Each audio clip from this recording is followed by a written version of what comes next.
just as God does in the Genesis tale. And human beings are expected to recognize this great gift and honor the deity through service. In Mesopotamia, in fact, it was thought that humans were co-workers with the gods to maintain the gift of creation and keep the forces of chaos at bay. The Enuma Elish in Babylon. Marduk gained prominence in Babylon during the reign of Hammurabi, 1792 to 1750 BCE, and superseded the popular goddess Inanna in worship. During Hammurabi's reign, in fact, a number of previously popular female deities were replaced by male gods. The Enuma Elish, praising Marduk as the most powerful of all the gods, therefore became increasingly popular as the god himself rose in prominence and his city of Babylon grew in power. Scholar Jeremy Black writes, "The rise of the cult of Marduk is closely connected with the political rise of Babylon from city-state to the capital of an empire. From the Kassite period, Marduk became more and more important until it was possible for the author of the Babylonian epic of creation to maintain that not only was Marduk king of all the gods, but that many of the latter were no more than aspects of his persona." The Enuma Elish was read and recited widely throughout Mesopotamia, but was especially important at the New Year festival in Babylon. During this festival, the statue of Marduk would be taken from the temple and, amidst the revelers, was paraded through the streets of the city, out the gates, to vacation in a small house built for this purpose. The Enuma Elish, especially, it is thought, the praise from Tablet 7, would be sung or chanted during this procession. The text of Enuma Elish. The following translation comes from Mesopotamian Creation Stories by W.G. Lambert and is used under Creative Commons license from the Etana website. Enuma Elish, the Babylonian Epic of Creation. Tablet 1. When the heavens above did not exist, and earth beneath had not come into being, there was Apsu, the first in order, their begetter, and demiurge Tiamat, who gave birth to them all. They had mingled their waters together, before meadowland had coalesced and reedbed was to be found, when not one of the gods had been formed, or had come into being, when no destinies had been decreed. The gods were created within them. Lachmu and Lachamu were formed and came into being.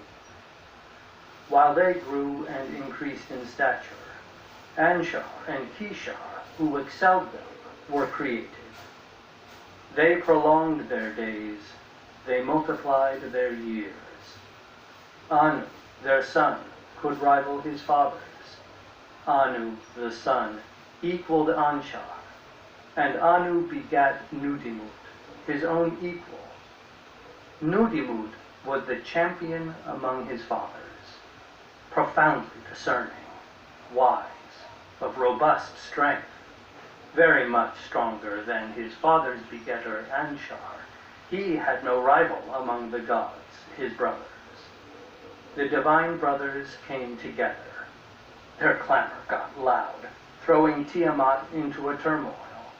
They jarred the nerves of Tiamat, and by their dancing they spread alarm in Anduluna. Apsu did not diminish their clamor, and Tiamat was silent when confronted with them. Their conduct was displeasing to her, yet though their behavior was not good, she wished to spare them. Thereupon Apsu, the begetter of the great gods, called Mummu, his vizier, and addressed him. "Vizier Mummu, who gratifies my pleasure, come, let us go to Tiamat." They went and sat, facing Tiamat, as they conferred about the gods, their sons. Apsu opened his mouth and addressed Tiamat. "Their behavior had become displeasing to me, and I cannot rest in the daytime or sleep at night.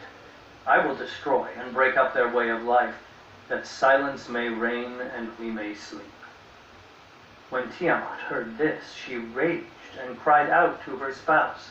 She cried in distress, fuming within herself.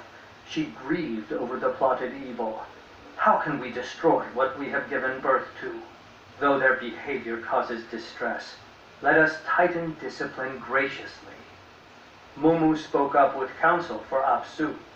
As from a rebellious vizier was the counsel of his Mumu, "Destroy, my father, that lawless way of life, that you may rest in the daytime and sleep by night." Apsu was pleased with him. His face beamed, because he had plotted evil against the gods, his sons. Mumu put his arms around Apsu's neck. He sat on his knees, kissing him. What they plotted in their gathering was reported to the gods, their sons. The gods heard it and were frantic. They were overcome with silence and sat quietly.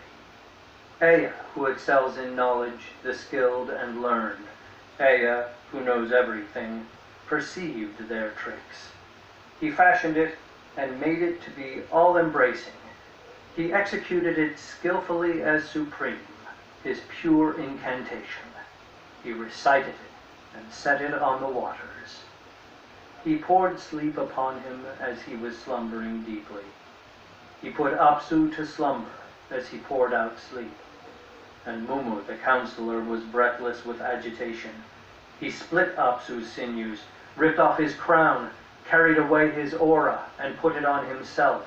He bound Apsu and killed him. Mumu he confined and handled roughly. He set his dwelling upon Apsu and laid hold on Mumu, keeping the nose rope in his hand.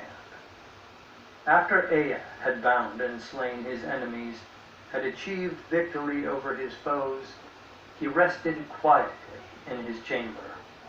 He called it Apsu, whose shrines he appointed.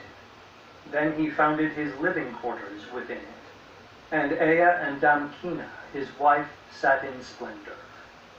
In the chamber of the destinies, the room of the archetypes, the wisest of the wise, the sage of the gods, Be'el, was conceived. In Apsu was Marduk born. In pure Apsu was Marduk born. Ea his father begat him. Damkina his mother bore him. He sucked the breasts of goddesses. A nurse reared him and filled him with terror. His figure was well developed.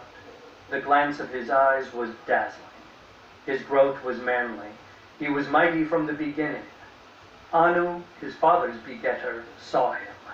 He exulted and smiled, his heart filled with joy. Anu rendered him perfect.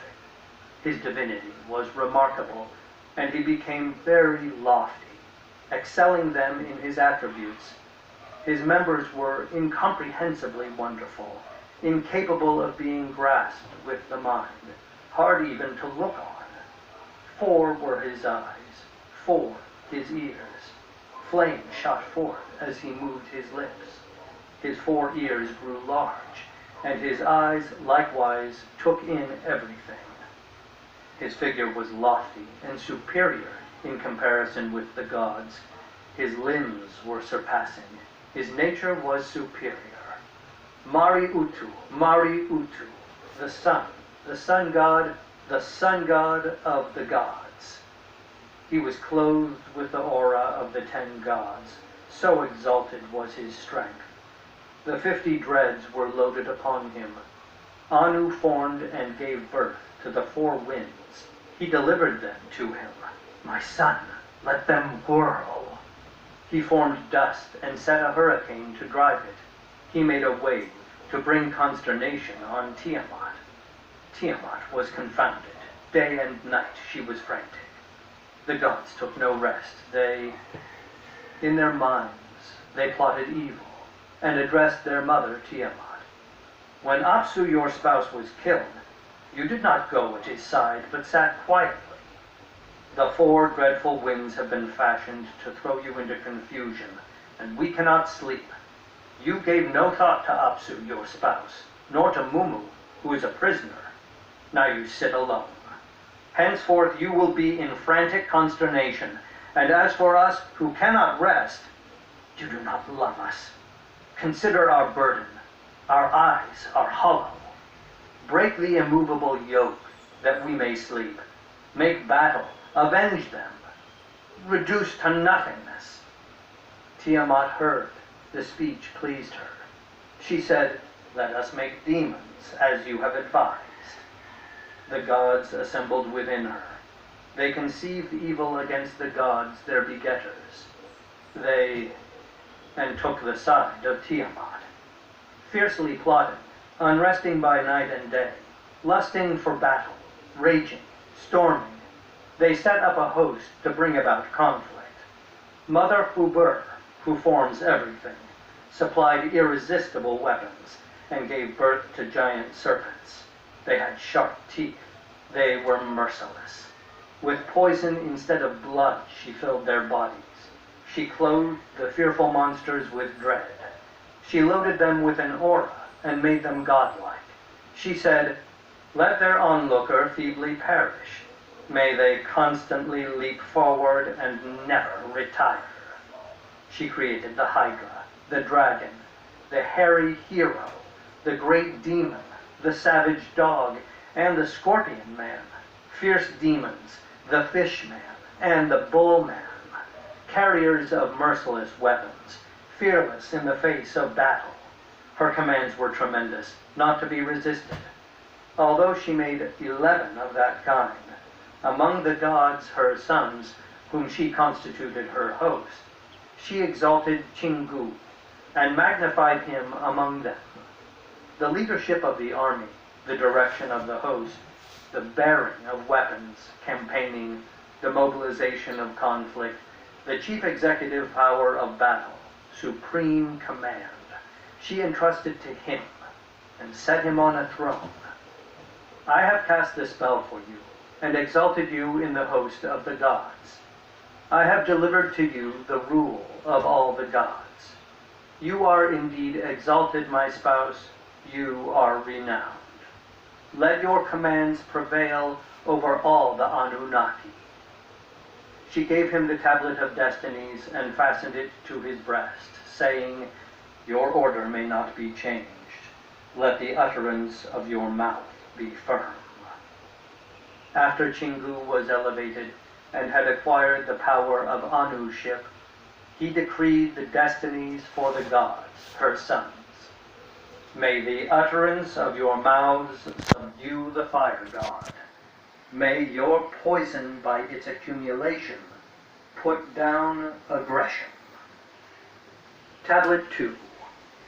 Tiamat gathered together her creation and organized battle against the gods, her offspring. Henceforth Tiamat fought it evil because of Apsu.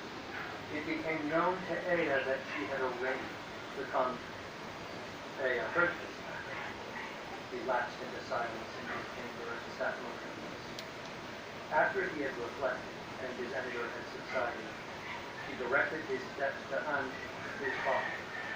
He entered the presence of the father of his begetter, Ansha, and related to him all of Tiamat's plotting.